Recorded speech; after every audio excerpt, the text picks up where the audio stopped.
Olá pessoal do oitavo ano, vamos aí para mais uma aula de História, tá? Continuando o assunto da aula de ontem, do qual estamos falando aí, né, do processo de independência, tá? Na realidade, nas aulas passadas a gente viu sobre o período joanino, tá certo? E também sobre a Revolução Pernambucana, que acontece nesse mesmo período, e no caso da aula de ontem, sobre a Revolução do Porto e regência de Dom Pedro ainda, né? Não é Dom Pedro I, Dom Pedro I apenas no primeiro reinado, tá? Até a independência, certo? E no caso de hoje, vamos ver aí como é que se deu esse processo de independência. Que na realidade, esse processo de independência, ele já se inicia com a vinda da corte portuguesa para o Brasil em 1808, tá? Porque é nesse momento que o Brasil vai passar a perder o status de colônia. Acho que eu já falei isso para vocês. A partir do momento que em 1808 a corte portuguesa chega no Brasil, aí o Brasil ele passa a ter outro status, porque ele passa a ser a sede desse império português. Tá? Mesmo que oficialmente, né, essa perda essa deixar de ser colônia isso aconteceu em 1815, mas em 1808 o Brasil já está caminhando para esse processo, né, de deixar de ser colônia, de deixar de ser dependente totalmente de Portugal. E claro que o 7 de setembro, né, passa a ser a data oficial, né, da independência do Brasil, mas ele foi mais um ato, né, e vamos entender já já por quê. E aí alguns antecedentes, né? Eu já falei que é a vinda da corte portuguesa para o Brasil. A partir daí alguns tratados eles foram assinados em 1808, né, que abre a abertura dos portos às nações amigas.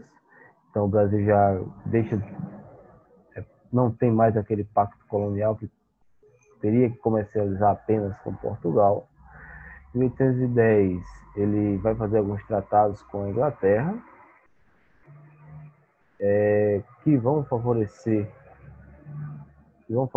muito a Inglaterra. Tá? Em 1815 acontece algo importantíssimo para o Brasil. Definitivamente o Brasil deixa de ser colônia mesmo, tá? Oficialmente no papel. O Brasil agora vai ser reino, né? Vai ser levado aí a Reino Unido de Portugal, Brasil e Algarve. Tá? Em 1815, vocês lembram que acontece aquele Congresso de Viena, no qual vai ter a reorganização do mapa europeu. E com isso Portugal é devolvido, né, ao príncipe regente, ao Dom João, tá certo? Só que ele não volta para Portugal, ele fica no Brasil ainda 6 anos, e com isso, em 1820, vai acontecer as Revoluções Liberais de Porto, tá? No qual aí a elite, né, lá de Portugal exige a volta de Dom João VI já, né, para Portugal, exige uma nova Constituição, no caso aí já seriam os objetivos, exige uma nova Constituição e também a recolonização do Brasil. Então, aí são algumas das reivindicações dessa Revolução do Porto. Algumas vão ser atendidas, como principalmente o retorno da família real para Portugal em 1821. A recolonização não vai se ficar um pouco difícil, porque quando o Dom João ele vai, né, ele retorna para Portugal e deixa o seu filho Dom Pedro no Brasil como príncipe regente, e aí acontece, claro, a regência de Dom Pedro, né, que vai de 1821 a 7 de setembro aí de 1822. E aí algumas datas importantes desse processo de independência, como por exemplo o dia do Fico. Mesmo o príncipe regente ficando no Brasil, vai ter muitas pressões aí para o retorno dele, não só da elite, tá, de Portugal, como também até do próprio pai dele, o Dom João VI, que em algumas cartas, né, enviava né, dizendo que, até pela pressão que ele estava sofrendo, né, que era para ele retornar para Portugal e tudo mais. Tanto Dom Pedro, ele acabou tendo ele acabou, não é que ele se apegou ao Brasil, mas ele percebeu que era necessário ficar no Brasil, porque se ele não ficasse, se ele retornasse para Portugal, a elite brasileira com certeza, né, proclamaria a independência. Então ali ele estava ali pensando, claro, nos interesses dele, tá? E também, né, dessa elite, né, da pressão que essa elite estava impondo a ele, tá certo? Por isso que em 9 de janeiro de 1822, o Dom Pedro vai desobedecer às cortes portuguesas e vai ficar no Brasil, né? Isso aí é conhecido como dia do fico, né? Ele vai receber cartas, é, decretos, né, de Portugal, exigindo a sua volta, né? Até algumas tropas, né, da Marinha portuguesa, né, vai desembarcar no Rio de Janeiro e vai exigir a volta do príncipe regente, porém, né, tem aquela famosa frase do Dom Pedro, que diz o seguinte, né, se é para o bem de todos e felicidade geral da nação, estou pronto, diga ao povo que fico. Essa frase ela foi exibida na Gazeta do Rio de Janeiro, o primeiro jornal, né, que não estava, porque a imprensa ela foi criada, a imprensa régia, né, e ali era apenas o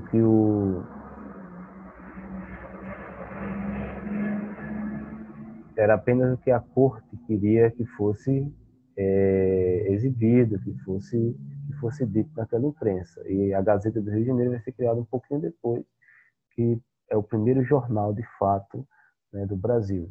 E a Gazeta coloca isso, né, se é para o bem, pelo menos ela nos jornais antigos, escreveu, né, naquela época escreveu isso, né, se é para o bem de todos e felicidade geral da nação, diga ao povo que fico. Nesse dia ficou conhecido como o dia do fico, certo? Algumas representações aí na imagem, tá? Do Dom Pedro, de muitas pessoas, acredito que não tem tantas pessoas assim, enfim, mas o que estão representando aí nessa obra. E aí, pessoal, é aquilo que eu falei para vocês, né? Dom Pedro vai se colocar ao lado da elite brasileira por uma pressão que ele estava sofrendo, tá? Porque se ele não fizesse esse processo de independência, essa elite, né, ia fazer de qualquer forma, e também é dentro dos seus próprios interesses, claro. Pouco tempo depois do dia do fico, Dom Pedro vai decretar o Cumpra-se, tá? Que afirmava o seguinte: pelas pressões que estava tendo da elite, pelas pressões que estavam vindo de Portugal, ele decide o seguinte: ele afirmava que, né, no decreto Cumpra-se que qualquer ordem, qualquer determinação que vier de Portugal, primeiro, para ela ser, né, colocada em prática, teria que ter a sua aprovação dele, ou seja, do príncipe regente. Então, isso aí ficou conhecido como Cumpras. E, claro, Portugal né, não vai deixar barato, depois ele vai fazer, né, vai anular essas decisões. Em junho desse mesmo ano, né, o Dom Pedro vai convocar a Assembleia Constituinte, claro, uma pressão aí do Partido Brasileiro, da parte que é mais radical, né, da parte que é bem mais liberal, tá? Porque o Partido Brasileiro ele vai se dividir aí. Tem uma parte que vai querer, por exemplo, que Dom Pedro governe o país de forma centralizadora, vai ter uma parte que, no caso aí seriam os monarquistas, né, mesmo fazendo parte desse Partido Brasileiro, vai ter outro que vai querer a independência, claro, pelas mãos de Dom Pedro, porém depois o Dom Pedro apenas passaria esse trono aí para uma Assembleia Constituinte, depois para uma Constituição, ou seja, teríamos apenas um Dom Pedro, certo? E não mais do que isso, não seria uma monarquia hereditária. Tem outros que queriam uma monarquia parlamentarista e tinha esse conflito dentro desse partido, certo? Mas, enfim, em junho de 1822, Dom Pedro vai convocar essa Assembleia Constituinte, né, em clara pressão à elite brasileira, que o apoiava, tá? E, claro, isso vai levar a um descontentamento né, de Portugal muito grande, certo? É por isso que em agosto de 1822, Portugal vai estabelecer um decreto anulando todas as decisões tomadas pelo Brasil, tá? E aí, claro, Dom Pedro, né, aconselhado aí pela sua esposa, a Maria Leopoldina, a princesa regente, e por seu ministro, né, o ministro do reino, José Bonifácio, que era tinha grande influência sobre o Dom Pedro, aconselha, né, a ele a viajar por algumas regiões do Brasil, aí no caso seria Minas Gerais e São Paulo, né, ele chega a fazer Minas Gerais e São Paulo, algumas regiões. E aí ele vai conseguir apoio, né, ele vai na Assembleia Legislativa, ele vai falar com alguns deputados, ele vai buscar apoio para o seu projeto de nação, tá? Porque, de certa forma, a gente não tem essa unidade nacional que temos hoje. As províncias, principalmente, por exemplo, Pernambuco, ela, em 1817, já tinha passado por um processo de revolta, onde ela mesma, né, estava objetivando ali se separar do Brasil. Então, por exemplo, se o Dom Pedro proclamasse a independência naquele momento, ele poderia não ter apoio das outras províncias, então era necessário, né, ir procurar esse apoio e buscar esse apoio, certo? Por isso que ele, né, a partir de conselhos de José Bonifácio e da princesa Maria Leopoldina, né, ele vai aí em busca desse apoio, certo? E, claro, né, a princesa, ela fica aí como princesa regente a partir desse momento, né, o Dom Pedro ele faz um decreto colocando a princesa aí Leopoldina como princesa regente, né? Ela aí vai poder tomar qualquer medida, tá?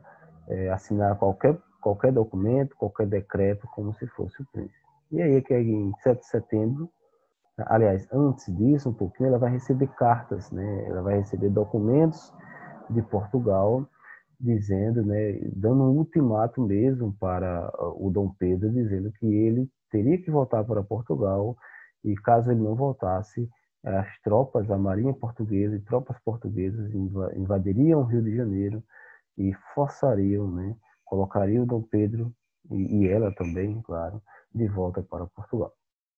É nesse momento que ela pega o mensageiro, é um pouquinho antes, né, o mensageiro só vai chegar a Dom Pedro no dia 7 de setembro, tá certo?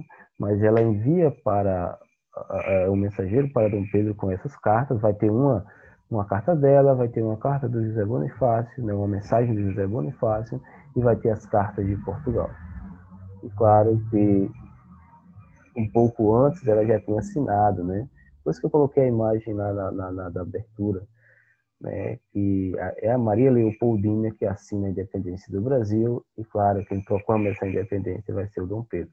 Mas quem assina primeiro é a Maria Leopoldina, tá? Porque ela estava como princesa regente, tá certo? E lá às margens do rio Ipiranga, o Dom Pedro, né,